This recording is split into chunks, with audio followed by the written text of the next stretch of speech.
Hello everyone. Online सीखें .com से मैं अजय कुमार आप सभी का ऑनलाइन सीखें यूट्यूब चैनल पर स्वागत करता हूं। स्टूडेंट्स, आज के इस वीडियो में हम प्रश्नावली 2.2 के प्रश्न संख्या 1 के दूसरे भाग को हल करेंगे। यहाँ पे हमें बहुपद दिया हुआ है 4s² माइनस 4s प्लस 1। हमें इसके शून्य ज्ञात करने हैं और शून्यकों तथा गुणांकों के बीच के संबंध की सत्यता की जाँच करनी है। तो आइए चलिए इसको हल करते हैं और सीखते हैं।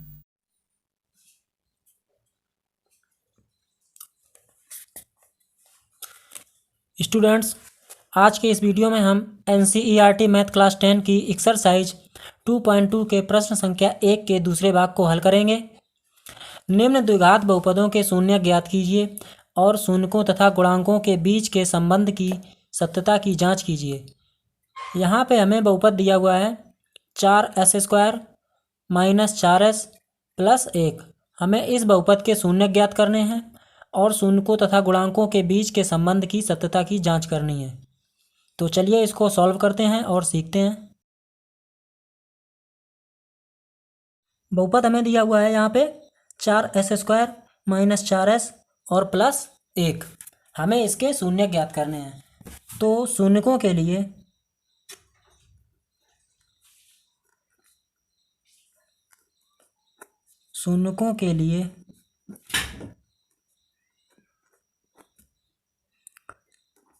चार s² माइनस 4s प्लस 1 बराबर 0 होगा।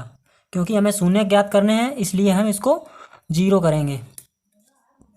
अब यहाँ पे ये करना होता है कि 4 का गुणा इसमें करेंगे हम एक बार, तो 4 एकम 4 होता है।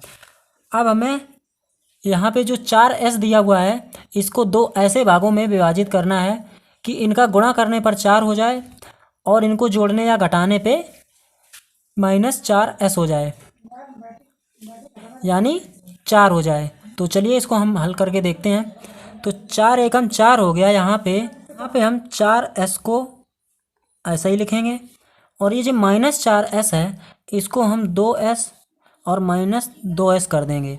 अब हम दो का गुणा करेंगे तो 2 दूनी 4 होता है और यहाँ 4 एकम 4 हो गया। अब इनको माइनस माइनस के हम जब जोड़ेंगे तो माइनस 4s हो जाएगा। अब हम प्लस 1 बराबर 0 लिख देंगे इस तरह से। स्टूडेंट्स, ये वाली जो लाइन है इसको यदि हल करना आप लोग आराम से सीख जाएंगे तो आपके जितने भी सवाल हैं वो बड़ी ही आसानी से हल हो जाएंगे। तो आप इस लाइन पे थोड़ा ध्यान दीजिएगा कि 4 का गुणा 1 में किया तो 4 एकम 4 हो गया। अब जो इनका गुणनखंड होता है उसे हमें दो ऐसे भागों में बांटना होता है कि गुणा करने पर तो इनका गुणनफल आ जाए और जोड़ने या घटाने पर यहाँ पे ये वाली संख्या प्राप्त हो जाए। तो हमने यही कर दिया है। 4s² तो हमने ऐसे ही लिख दिया और जो 4s है माइनस का इसको हमने माइनस माइनस 2 करके यहाँ पे लिख दिया हुआ है। तो अब हम आगे इसको हल करते हैं। यहाँ पे हम देखते हैं कि 4s² है और यहाँ पे 2s है। हमें यहाँ पे 2s कॉमन मिल जाएगा तो हम 2s को बाहर कॉमन ले लेते हैं। यहाँ क्या बचा, 4 से 2 बाहर आ गया, 2 बचा। और यहाँ पे s² है, जब s² से हमने s बाहर कर लिया तो क्या हमारे पास बचा, एक s यहाँ पे बच गया। माइनस 2s है, ये 2s पूरा बाहर आ गया तो क्या बचा, यहाँ पे 1 बच गया। अब माइनस लगा देंगे, 2s यहाँ पे है और यहाँ पे 2s है नहीं तो हम क्या करेंगे, यहाँ से 1 कॉमन ले लेंगे। 1 जब हम कॉमन ले लेंगे तो ये हमारा क्या हो जाएगा, 2s और ये माइनस का 1 हो जाएगा बराबर 0। अब माइनस इसलिए होगा क्योंकि माइनस माइनस जब गुणा होगा तो ये प्लस हो जाएगा और इसमें माइनस का गुणा होगा तो माइनस 2s हो जाएगा। उम्मीद है ये बात आपको समझ में आ गई होगी। चलिए अब हम आगे हल करते हैं। अब यहाँ पे है 2s माइनस 1 और यहाँ भी है 2s माइनस 1, तो इसको हम 2s माइनस 1 को एक कोष्टक में लिख देंगे और बचा गया यहाँ पे 2s माइनस 1 बराबर 0। तो इसके दो शून्यक हमें प्राप्त होंगे, 2s माइनस 1 बराबर 0 जब होगा और दूसरा 2s माइनस 1 बराबर जब 0 होगा, यानी कि इसके दो मूल बराबर ही प्राप्त होंगे। तो हम लिख देते हैं यहाँ पे जब 2s माइनस 1 बराबर 0, तो हमारा यहाँ पे s लिखना है। तो जब 2s बराबर करेंगे तो माइनस इधर आएगा बराबर के, तो क्या हो जाएगा प्लस का 1 और यहीं से अगर हम s का मान निकालेंगे तो s बराबर 1/2 हो जाएगा। चलिए इसी तरह से हम यहाँ भी कर लेते हैं। जब 2s माइनस 1 बराबर 0 तो 2s बराबर क्या हो जाएगा, 1 हो जाएगा और s बराबर यहाँ से क्या हो जाएगा 1/2, यानी इसके जो दो मूल प्राप्त हो गए वो 1/2 और 1/2 हैं। अतः हम लिख देंगे अतः बहुपद के मूल्य यानी शून्यक 1/2, 1/2 हैं। अब हमसे कहा गया है कि शून्यकों की जांच कीजिए, यानी हमें जांच ये करनी है कि शून्यक और जो गुणांकों में संबंध होता है वो सत्य है या नहीं है। तो हम जांच कर लेते हैं, यहाँ पे जांच लिख देंगे। अब हमारा पहला संबंध होता है शून्यकों तथा गुणांकों में कि शून्यकों का योगफल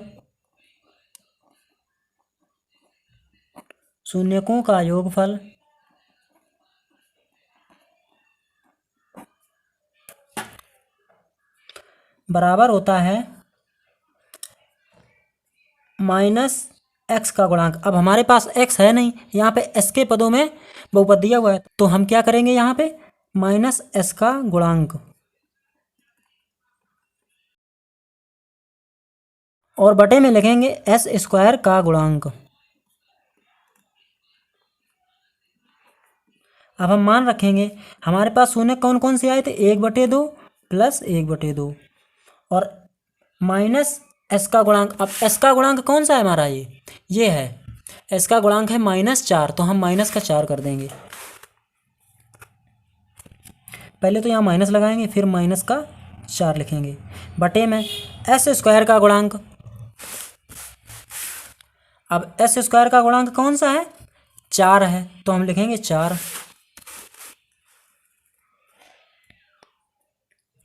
यहाँ पे लिख देंगे 4। अब इनको हम जब जोड़ेंगे तो ये ऐसे हो जाएगा, 2 1 + 1 बराबर माइनस माइनस प्लस हो गया, 4 हो गया, बटे में 4 हो गया। 1 1 क्या होगा, 2/2 और इधर 4/4, ये कट के 1 हो जाएगा, ये कट के 1 हो जाएगा, यानी 1 बराबर 1। LHS बराबर RHS। यहाँ पे हम देखते हैं कि जो हमारा शून्यकों का योगफल है वो हमारे गुणांकों के जो नियम होता है उसको सत्यापित कर रहा है, यानी इसके लिए सत्य है। और एक दूसरा हमारा होता है जो संबंध है, वो होता है शून्यकों का गुणनफल। तो हम लिखेंगे यहाँ पे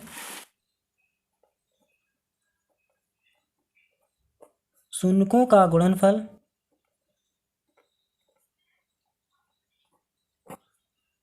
बराबर क्या होता है, अचर पद और बटे में होता है s² का गुणांक। चूंकि s के पदों में है इसलिए हम लिखेंगे यहाँ पे s² का गुणांक। अब हमारे शून्यकों का गुणनफल क्या हो जाएगा, शून्य हमारे थे 1/2 और गुणा दूसरा वाला था 1/2, बराबर करेंगे अचर पद। अब अचर पद हम देख लेते हैं, यहाँ पे हमारा बहुपद है 4s² - 4s + 1, तो ये जो +1 है ये हमारा अचर पद है, यानी c। और c किसको बोलते हैं, अचर पद को। c बराबर 1 है यहाँ पे, तो हम यहाँ पे लिख देंगे अचर पद 1/s² का गुणांक। s² का गुणांक हमारा क्या है, यहाँ पे s² का गुणांक है 4, तो हम 4 लिखेंगे यहाँ पे इस तरह से। अब हम इनका गुणा करेंगे, 1 एकम 1 और नीचे 2 दूनी 4 हो गया, बराबर 1/4, यानी 1/4 बराबर 1/4 है। तो क्या हो गया हमारा, LHS है बराबर RHS। यानी कि यहाँ पे हम देखते हैं जो शून्यकों का गुणनफल है वो अचर पद बटे s², यानी शून्यकों और गुणांकों के बीच जो संबंध है उसको सत्यापित कर रहा है। अतः हम लिख देंगे, यहाँ पे थोड़ी जगह बची हुई है, हम बड़ा आराम से यहाँ पे लिख देते हैं, अतः शून्यकों तथा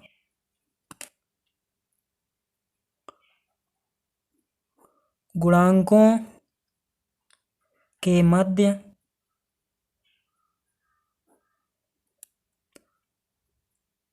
संबंध सत्य है। अतः शून्यकों तथा गुणांकों के मध्य संबंध सत्य है। आप इसको ऐसा भी लिख सकते हो, अतः शून्यकों तथा गुणांकों के मध्य संबंध सत्यापित है। उम्मीद है ये सवाल हल करना आपको आ गया होगा। वीडियो अच्छा लगा हो तो वीडियो को लाइक कर दीजिए। इसी तरह से मैथ सीखने के लिए इस चैनल को सब्सक्राइब कर लीजिए। Thanks for watching this video.